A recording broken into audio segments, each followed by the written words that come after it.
It's Most Things Kenobi, an elegant podcast for a more civilized fandom.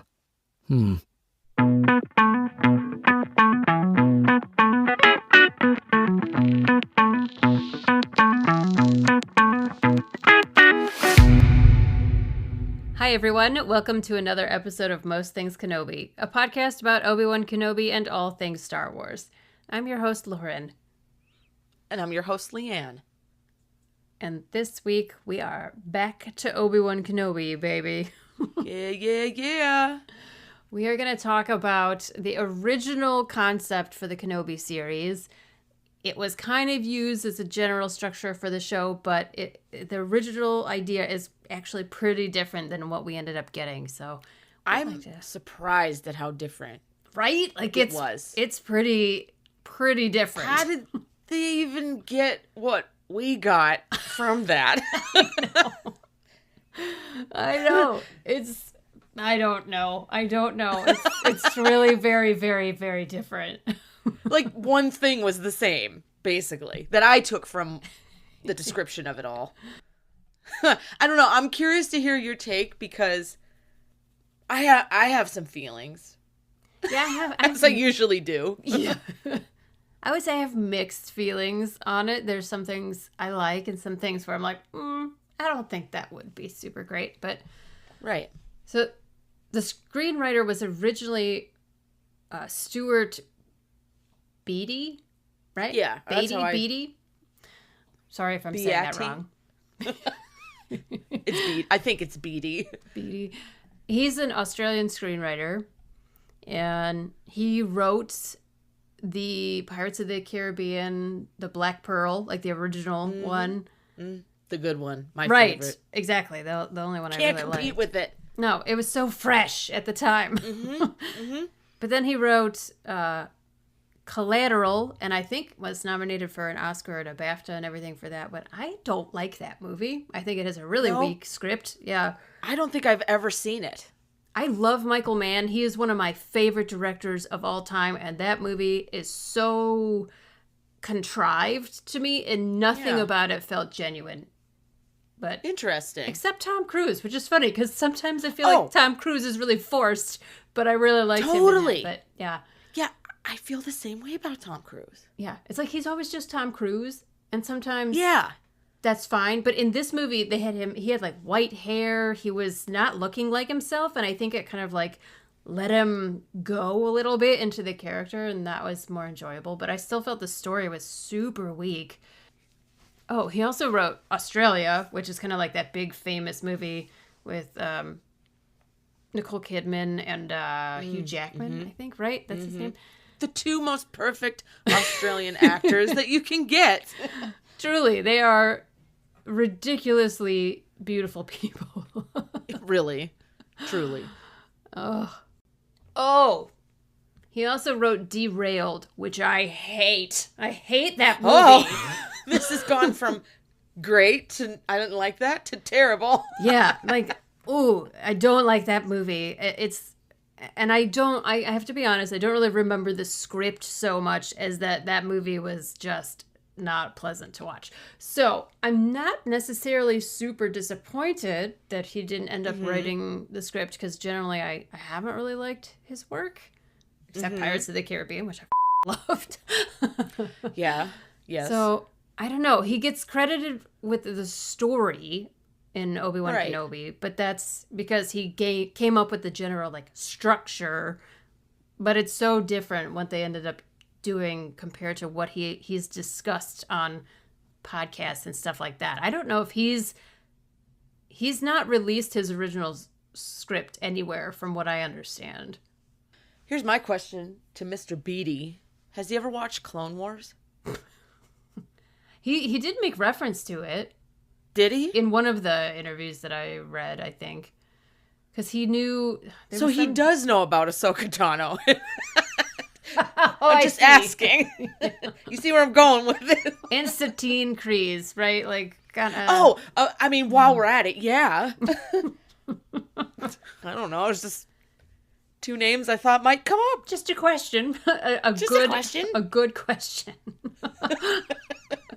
I didn't see it mentioned anywhere in these scrapped scripts. No. So No, he didn't mention it. And he did mention Cody, which yes.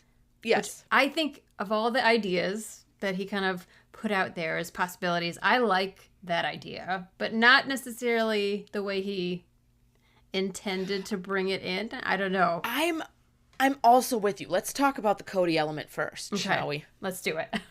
Well, so from what I gather, Cody was supposed to be on Tatooine and meet up with Kenobi kind of haphazardly.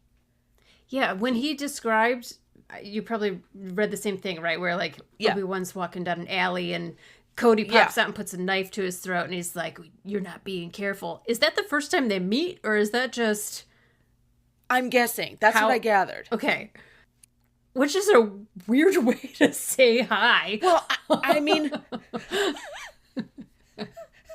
how else are they going to say it, though? Like, he tried to kill him.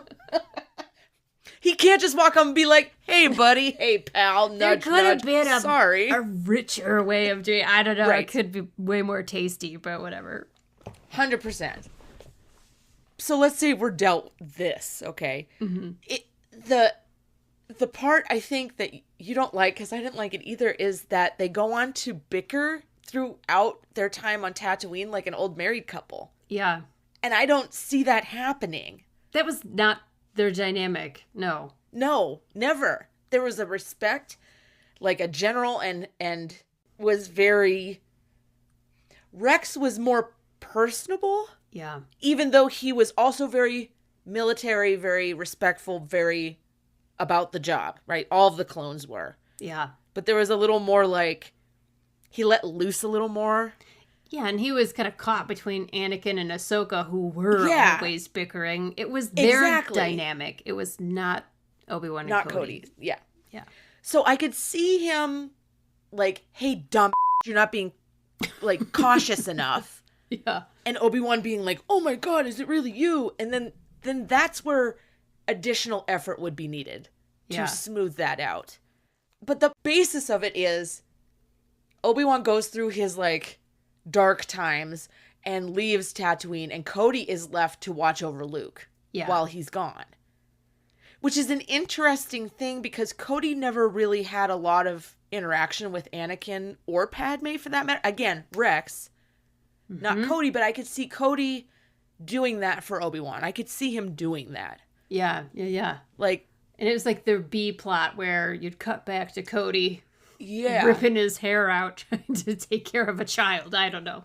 Well, then he would have to deal with Lars, and I think that would be interesting. But I enjoyed Obi-Wan and Lars having some discourse. I really enjoyed that because it's very realistic given the situation.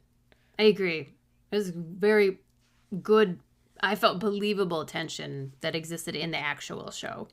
Very much. And I'm going to be honest. I would, if you're going to bring Cody back, I don't want Cody to watch over Luke and Obi-Wan to leave. I want to see, first of all, Cody realizing what happened. Yeah. And then when he goes to find Obi-Wan, the last time they saw each other, Cody tried to kill him. Wouldn't there need to be time of rebuilding trust and Obi-Wan not really trusting Cody for a while? Totally.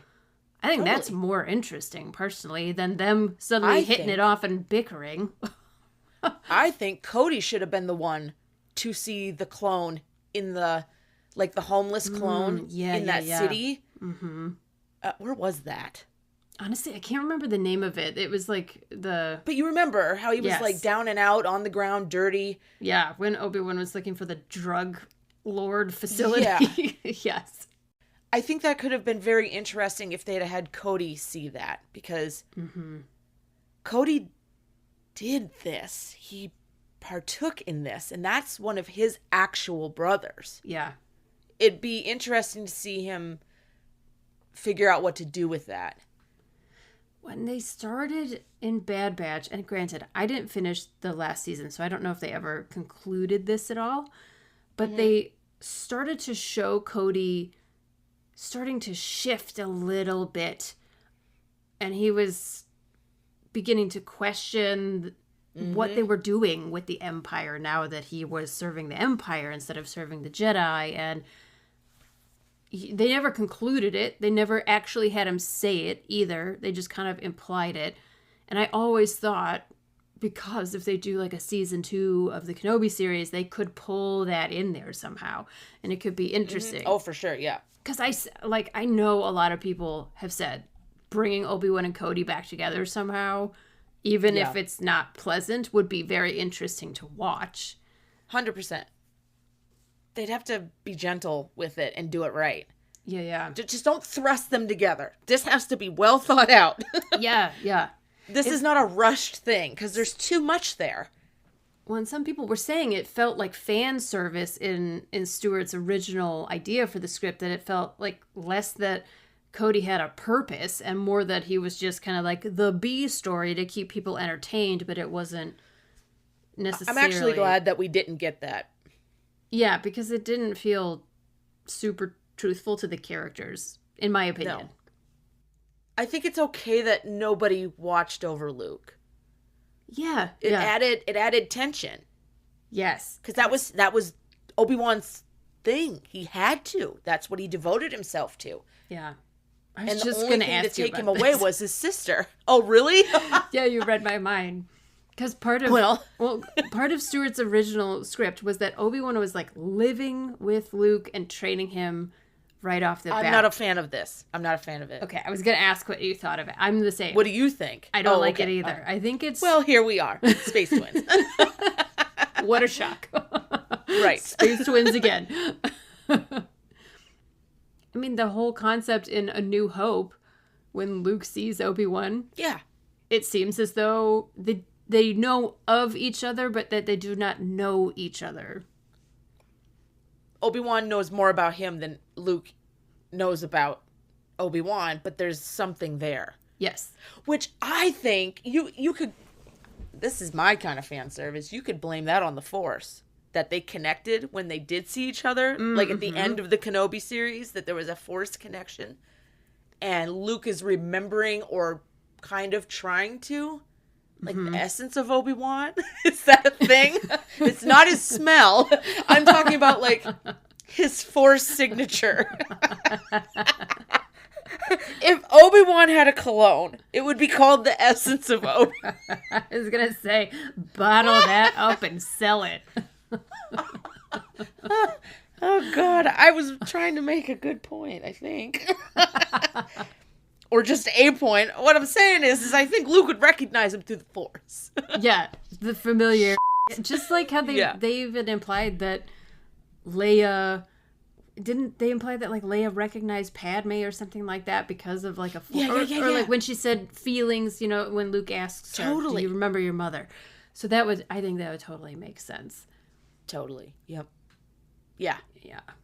In the comic books, they do talk about Obi-Wan watching over Luke, but not being in his life. So I think there's a story where Luke ends up out in the desert at night and Obi-Wan carries him home back to the Lars homestead. I would love that. Yeah. I love that very much. So again, like kind of, you know, a ghost in the night, saving the day, leaving the boy in safety and going back to retreat. I don't know if that was supposed to take place before the Kenobi series. I'd have to go back and check the comic book. And I don't know. Comics, I think, are they really considered canon and part of the story?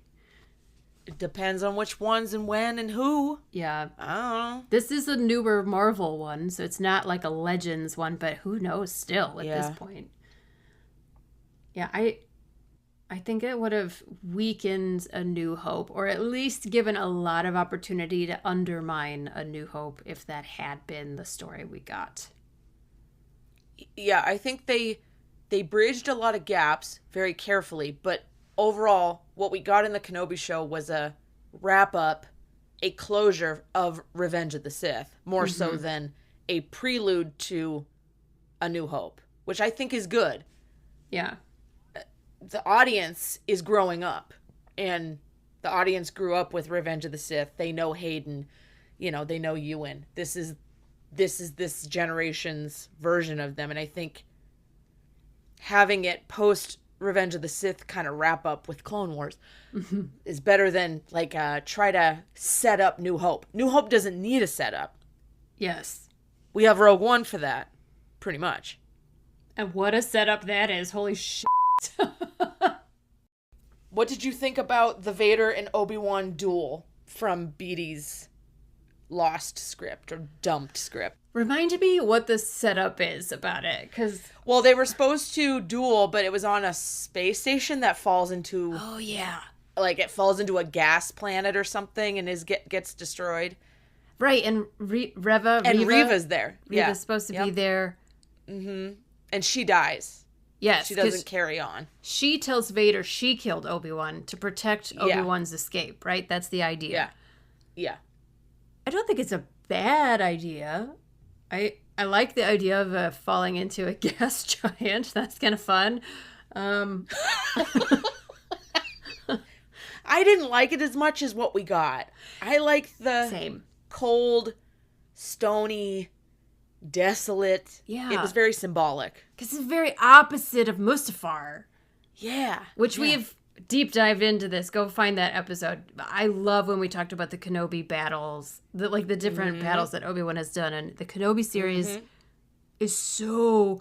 Like, there's a reference to Phantom Menace. There's a reference to being the opposite of Revenge of the Sith, which is so meaningful.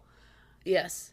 And I did like that better. I don't think I would have necessarily disliked what Stuart Beattie had conceptualized, and the idea of Reva maybe actually being good and like helping Obi-Wan. I think that makes more sense than what she did in the show. Yeah. Which Sure. is Yes. kind of, you and I talked about that, where it's kind of like, why did she go after Luke, and where did that come from? A great character, done extremely well by the actress. I just don't think the character's end was...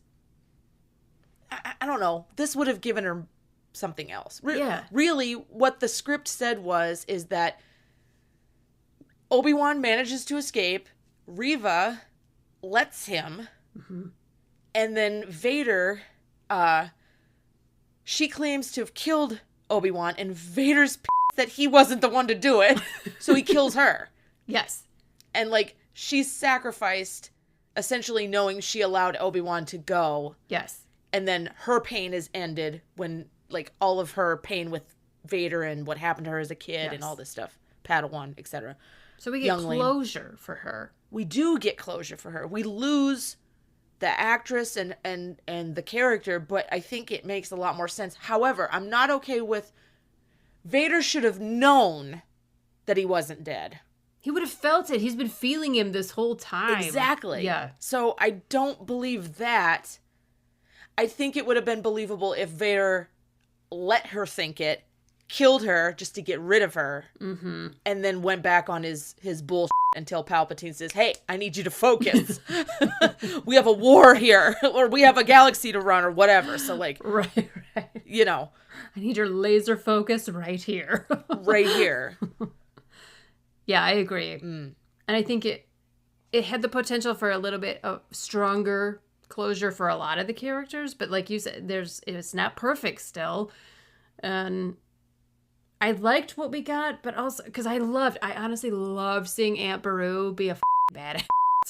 Oh, for sure. Yes. That was so awesome. They had that figured out and planned and ready to go. Like, they practiced it. I loved everything about that. Homestead defending their home and their life and their kid. Like, that is exactly what I would expect from those two. And it finally gave Owen a chance to say, he is mine. Like, I do love him, even though he's gruff and cranky and tough. Yeah, that was great. I loved that. Reva's, getting stabbed in the abdomen and surviving. And then... Here we go. Yeah, and, like, I liked that she kind of had her little moment of redemption with Obi-Wan, and he helped pull her into, like, I guess, forgiving her or whatever it was that she needed. And she could potentially come back in the future, or maybe she'll help on the path with Force-sensitive kids or whatever. But it was less closure, and it left a lot of people feeling like, what just happened? Like, yeah. She sure changed her tune real quick after being on a rampage for a long time. So, yeah. I still can't get over her duel that wasn't with Vader. Oh, yeah. That was, so good.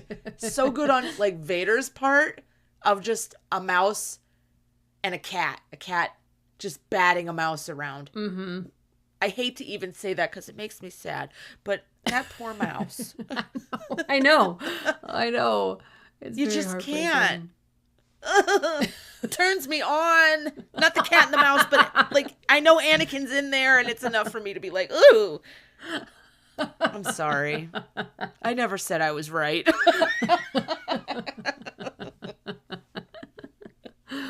And I'll never say it. I do think it would be super cruel. Say the script went through and Reva lets Obi-Wan go. And she thinks she's doing something really good for Obi-Wan. But Vader already knows that he's not dead. Like, if that was to be the change. Mm-hmm. And he kills her, letting her think whatever she wants. That's kind of cruel. Yeah. She dies thinking she did something. And he just kills her because it's just another body count for him.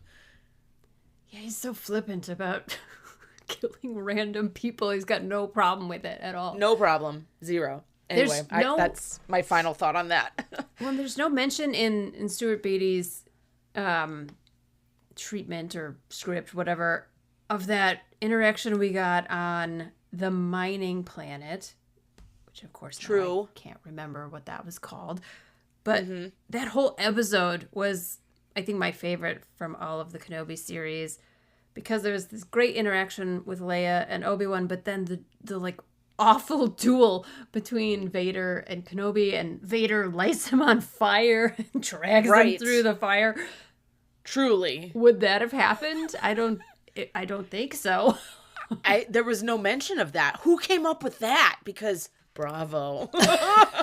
It's the exact kind of like it's like next level terror and ruthlessness from Vader that we want. That's the Vader that is like absolutely zero respect for life. Zero. I saw on Reddit, there was a thread there where people were talking about how originally it was supposed to be very bleak. Like the Kenobi series was going to be very dark, and Kathleen Kennedy wanted to put a stop to it because she felt it was going in the wrong direction. And in this thread, people were saying, the favorite parts of the Kenobi series are the bleakest parts. And they even mentioned that part where Vader drags the lady down the alley and all that stuff. It's true. Star Wars is supposed to be about hope, but we need the contrast, right? So that we feel the hope when it comes. So 100%. We need bleak, but we need to recover from it, I think. And that's not something we get in other fandoms always. And that should be something, quote unquote, air quotes, something we get from Star Wars, because that was George Lucas's original idea. But yes, you and I like dark. We like bleak. Well, it's so gratifying because on the other side, we know who prevails. And it's the good guys, the hope. Yeah. Those who cling to the light. Yeah. We want that dark because it evokes something in us and we're scared, but we know we can rise up from it. And that's kind of what the rebellion is. Absolutely. So we need to know that the leaders are ruthless.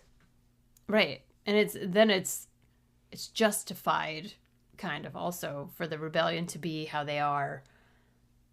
And everything that Cassian says, we've all done terrible things in the name of this rebellion against the Empire. I mean, something has to be justified, and it's listen, Palpatine alone, okay? He's a different cat. We're talking like the layers below him, the Tarkins and the Vaders and everyone underneath them, you know. There's, how could I forget my boy in the cape? Krennic? Are you talking about Krennic? Yes. There's layers to this player. Like there's cape layers. There's layers of attire as well. Like, all the way down to the Deidres, if you will. The ruthless will do anything to make it.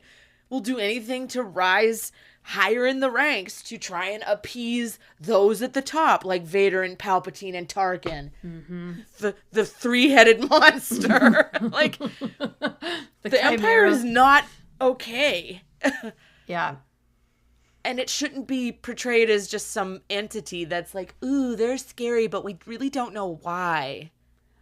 Right. And that's why I think Andor brings so much to that side of it. You know, that was the first time I remember after watching the Narkina 5 episodes feeling so low. And it was just like, this must be a fraction of what it's like that the characters are feeling, you know? Right. But thank God they like pulled us out of it. But not before kicking us in the ass one more time. With Kino having to stay on the Exactly. platform. Okay. Yeah. I thought that's where we were going. And that's sad and I hate it. I know. It still hurts and it will hurt forever. I will say something I did like about his structure, like his concept. Yeah. Is he had the thought that there were 3 stages Obi-Wan had to go through to get him to like the New Hope version. Part of it, I think the first one is where he said he had to come to terms with the Force and like letting go of... Which we got. Yes. In a sense. Yeah. I forget what he said. He didn't even say what the third concept was, but the second concept was... Oh, Luke. Yes. His 2 most important relationships, his relationship with the Force and his relationship with Luke. Yes, and... So...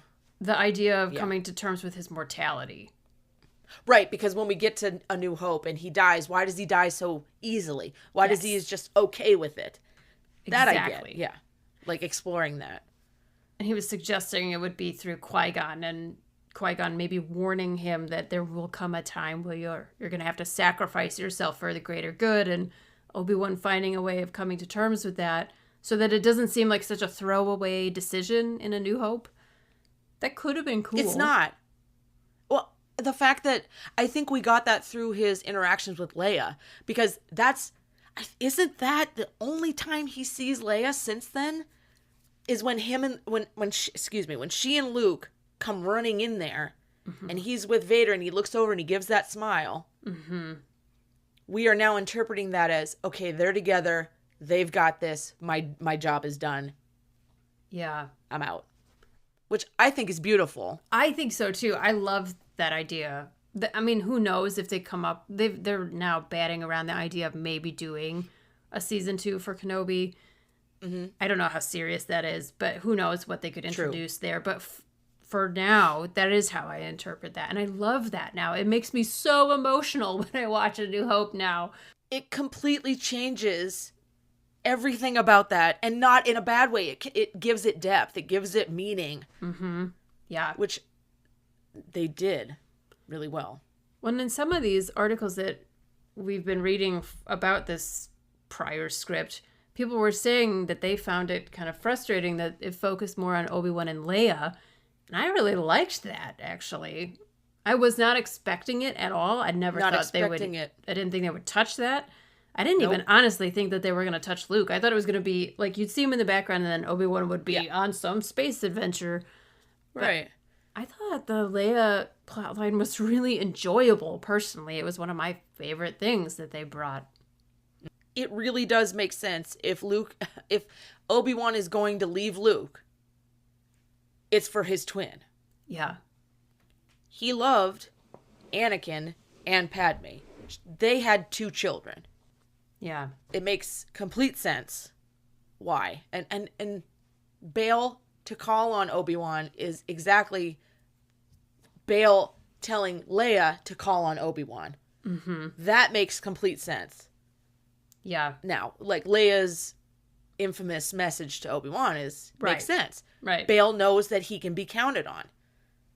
And so does Leia. That's why she knows it's worth risking everything to go there for him. Yeah. Yeah. Ugh. Do I have to say it? Say what? Star Wars is pain. Of course. But it's beautiful. It's the Pain. truth, though. It is. So in general, how would you wrap it up? Would you say that you preferred what we got, or you would have liked to see what he had originally planned? I like what we got. However, I could see some of these things working with a little bit of adjustment here and there. Maybe not verbatim from what we know, what we do know about these scripts without actually having them.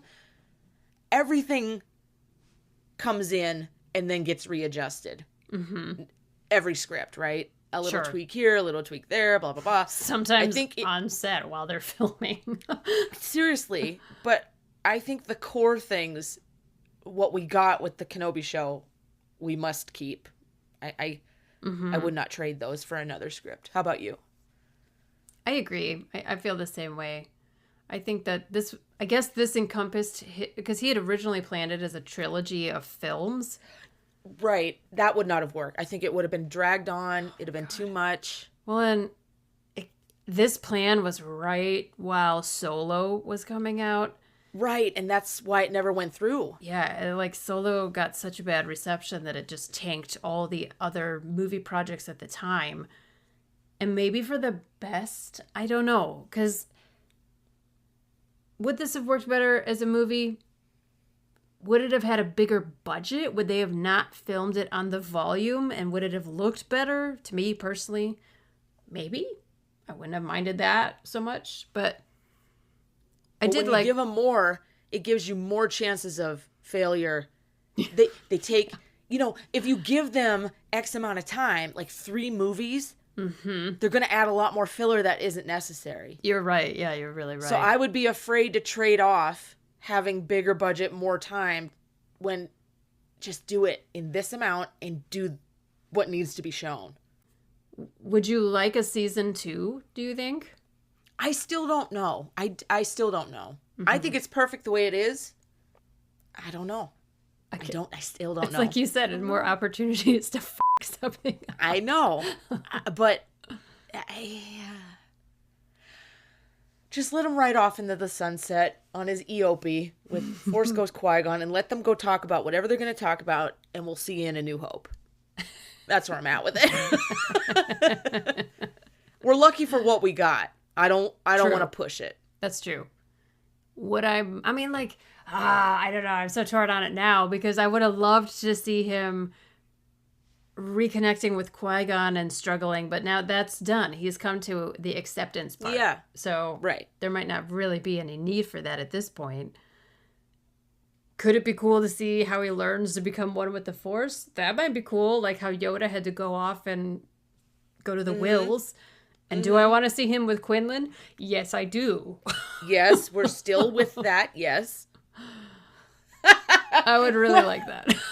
I would really like that too. But like we said, yeah, maybe to better leave it be and have our brains work. Right. At this point, it's gilding the lily. I think we've got pretty good what they gave us. So Obi-Wan and Vader are kind of like, we gave you this because they're the OGs. No more because they're too special. It's true. It's like the pinnacle. There's nowhere to go from there. No. That's the best you're going to get. That's it. They have A New Hope and everything after that. They're the OGs. Like, that's it. Leave them be. Yeah. That's where I'm at. Yeah.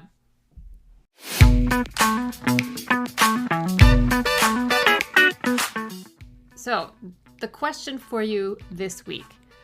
Would you have preferred to see Cody in the Kenobi series? If so, why? Tell us all your thoughts. Gush. We are here to catch your thoughts. Now, the next episode,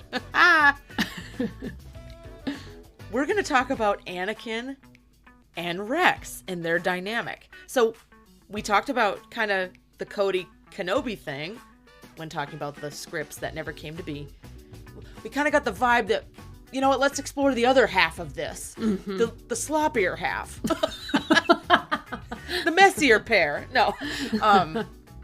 They had an interesting dynamic, and of course we'll bring Ahsoka into the mix, but there's a lot there to cover with Anakin and Rex and what could have been, you know, what if Rex knew? What if Rex ever found out after the fact? All this stuff. There's a lot there.